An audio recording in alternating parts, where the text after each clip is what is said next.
Welcome back, everyone. This is the third session on how to write in concise style in professional writing. If you're taking any kind of proficiency test as well as writing for work and in your profession, you need to be concise in your writing. The third step is how to change phrases. There are two other videos that I posted with the same topic, how to write in concise style, that I posted on YouTube that you can watch and learn. Let's begin. The first step of concise writing is you need to change the wordings. Basically, you change phrases into single words or adjectives. How are you supposed to do that? Instead of saying, for example, the employee with ambition, that are 4 words, you can use ambition as the adjective and put it preceding the noun employee, or you can write it down as the ambitious employee. Instead of 4 words, you can write it in a more concise way in 3 words. Basically, this is called as single word adjective changing phrases. You can try this one, and within the comment box, there are 6 words, and try your version of using the adjectives. I give you an example to write it in a better and concise way is the best performing department. There are 4 words, for example, instead of the department showing the best performance. Remember something, as I mentioned in my previous videos, employ the words if they're necessary and they're serving a purpose. When you're encoding a message, you need to realize that wordy language will confuse your audience. So you should avoid that. You can also try this one, which is 23 words, a little bit of a more challenge on your end. And then you can write it down in a more concise way and compare your answers with this version. So that is the first style, that you can use wordy language and then change the one word as an adjective and make sure you put it before the nouns. The next step is you change unnecessary words or unnecessary pronouns. Complex sentences that are known as more popular in professional setting and writing and style, we use pronouns.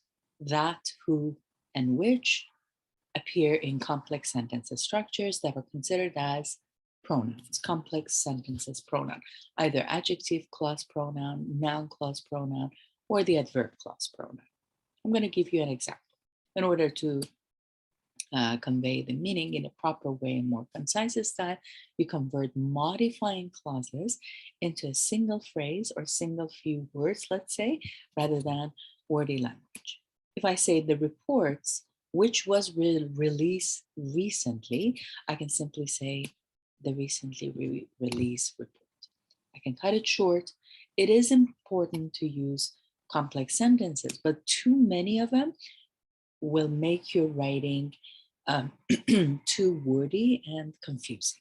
So try to sporadically, within the extended paragraph, 10 to 12 sentences or 10 to 12 lines that you're having, try to have maybe sporadically 3 or 4 of those complex sentences, and the rest can be written in simple way.